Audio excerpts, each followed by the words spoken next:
How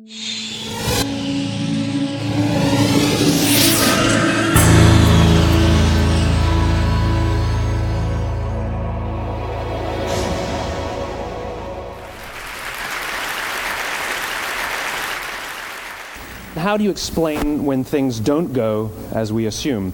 Or better, how do you explain when others are able to achieve things that seem to defy all of the assumptions? For example, why is Apple so innovative? Year after year after year after year, they're more innovative than all their competition. And yet, they're just a computer company. They're just like everyone else. They have the same access to the same talent, the same agencies, the same consultants, the same media. Then why is it that they seem to have something different? Why is it that Martin Luther King led the civil rights movement?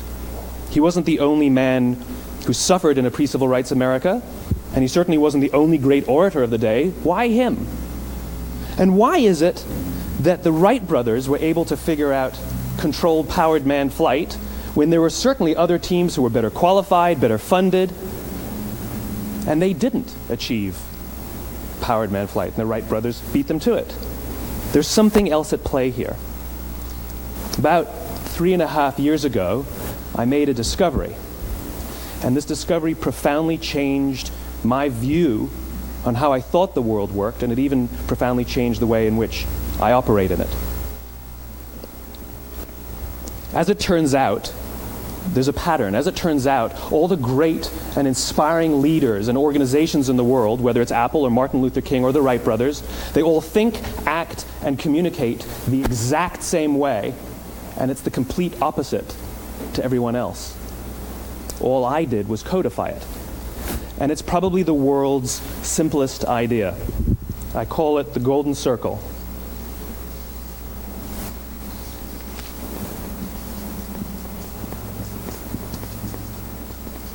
Why, how, what?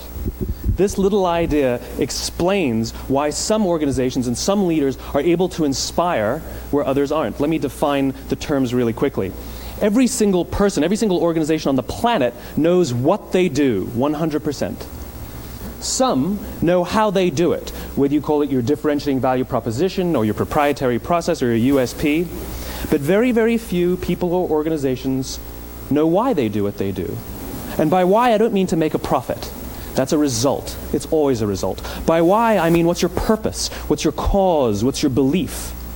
Why does your organization exist? Why do you get out of bed in the morning? And why should anyone care?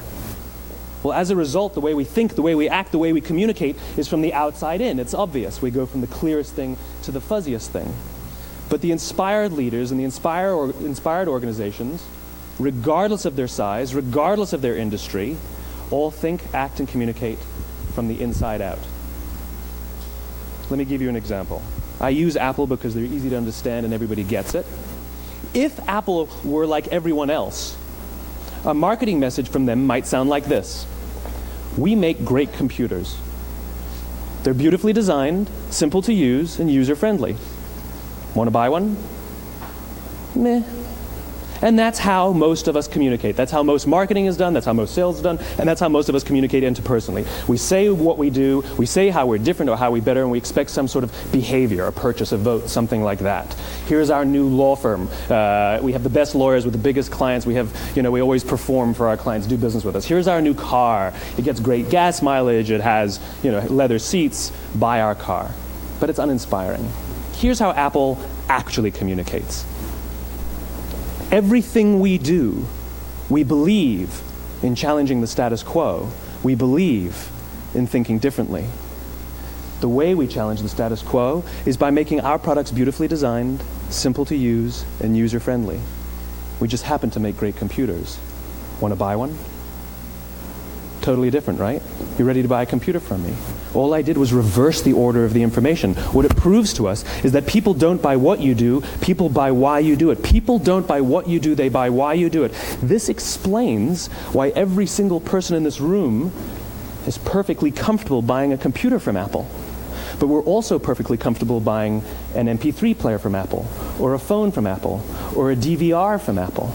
But as I said before, Apple's just a computer company. There's nothing that distinguishes them structurally from any of their competitors. Their competitors are all equally qualified to make all of these products. In fact, they tried.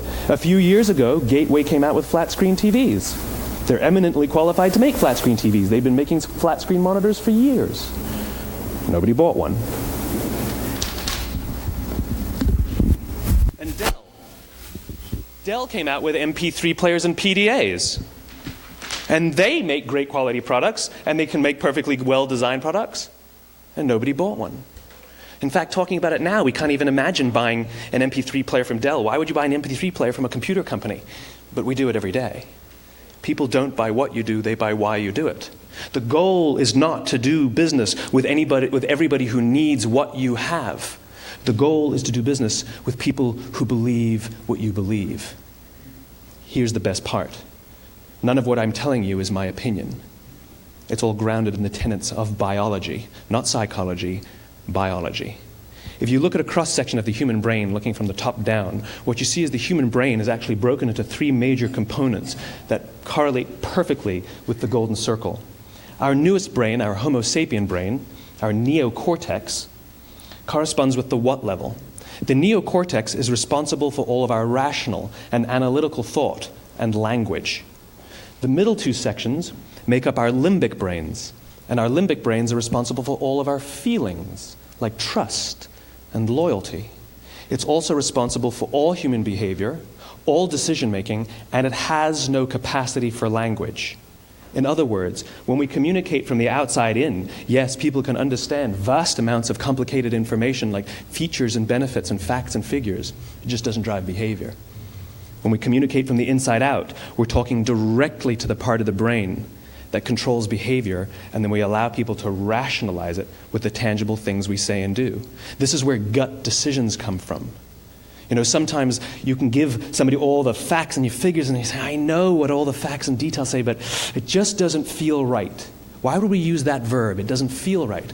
Because the part of the brain that controls decision-making doesn't control language. And the best we can muster up is, I don't know, it just doesn't feel right.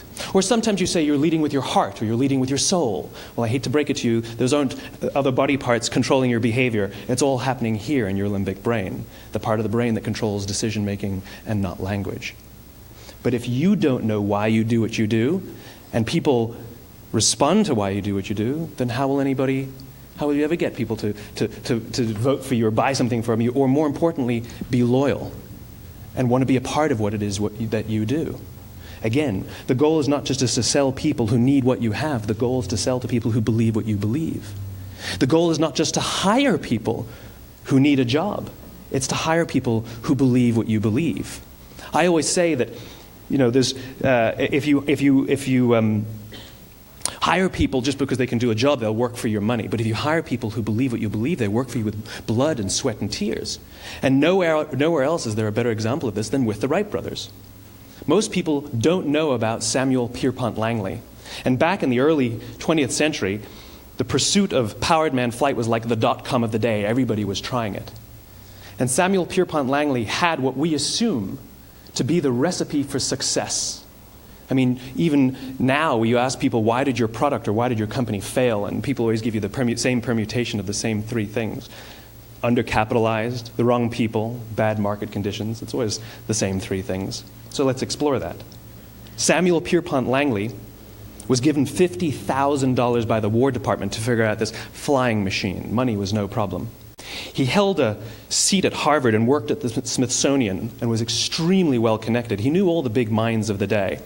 He hired the best minds money could find, and the market conditions were fantastic. The New York Times followed him around everywhere, and everyone was rooting for Langley. And how come we've never heard of Samuel Pierpont Langley?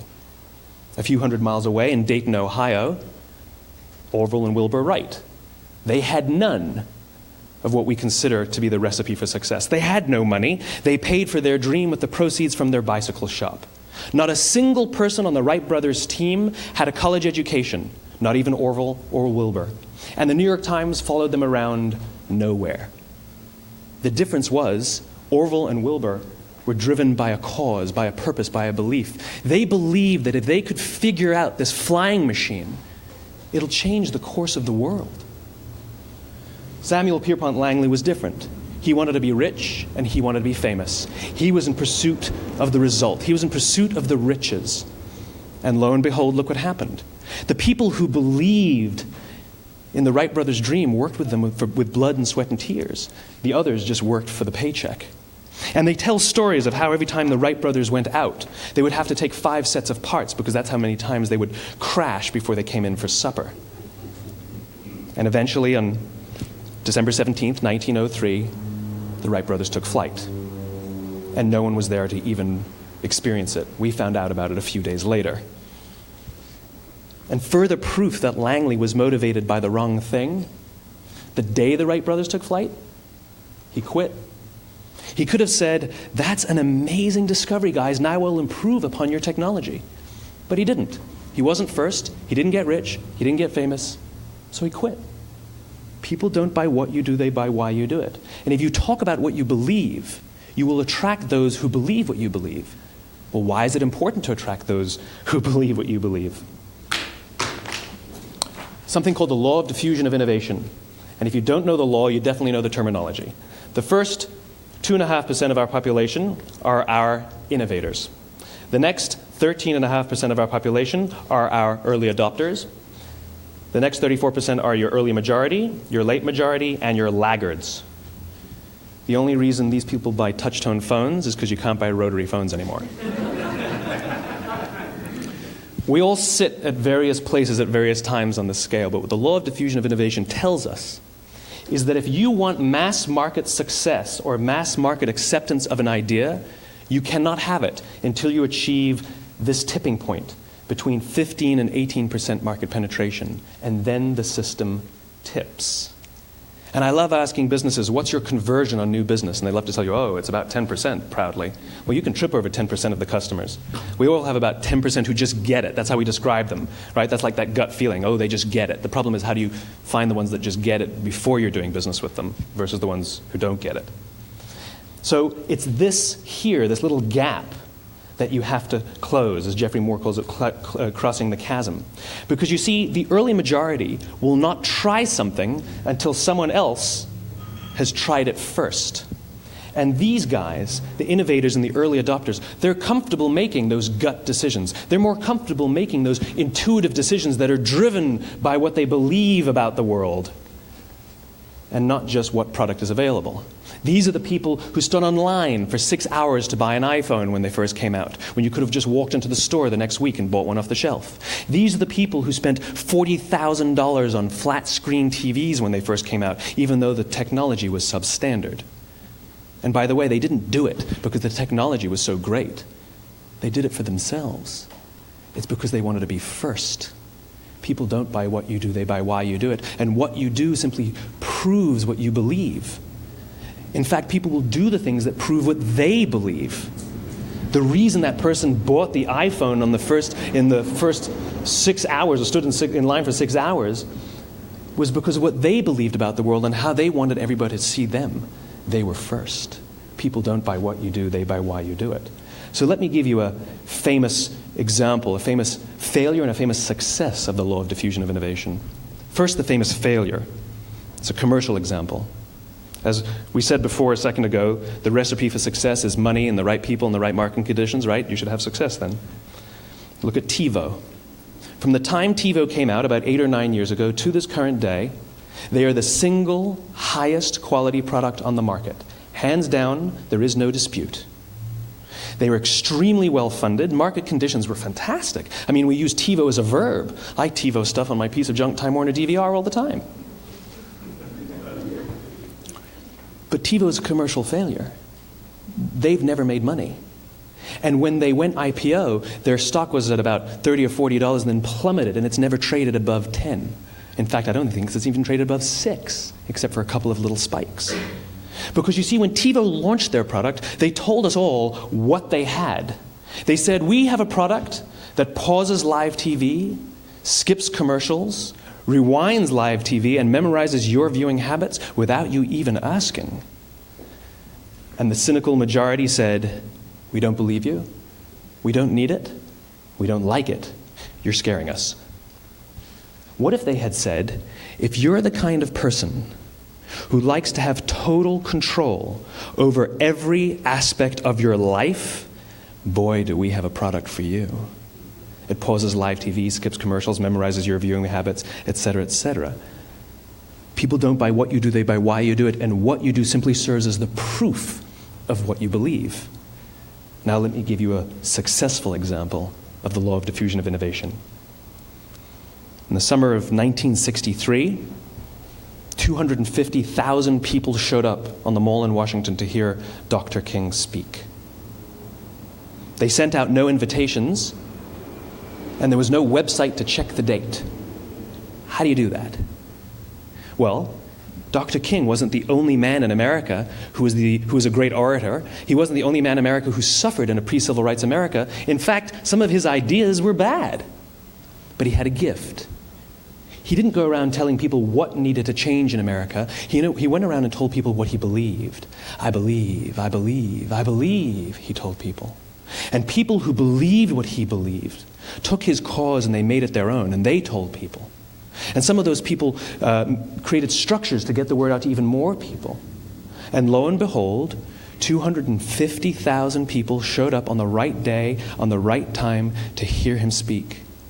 How many of them showed up for him? 0. They showed up for themselves. It's what they believed about America that got them to travel on a bus for 8 hours to stand in the sun in Washington in the middle of August.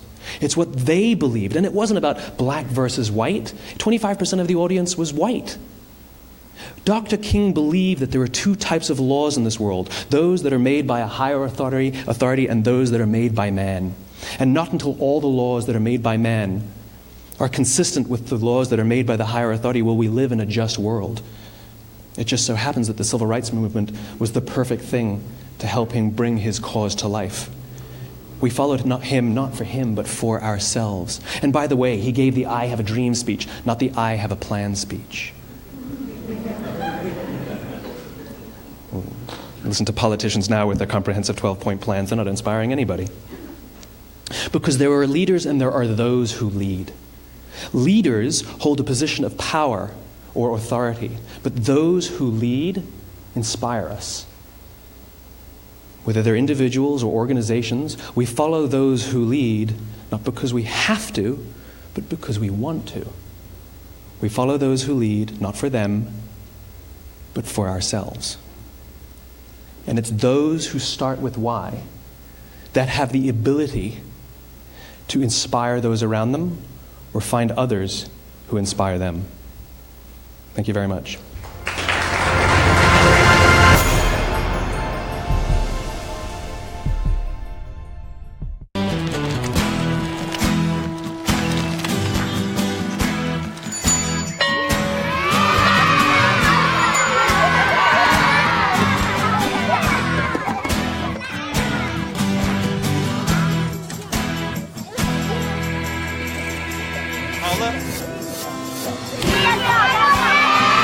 Sharing.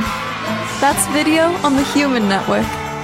Siska, welcome to the Human Network.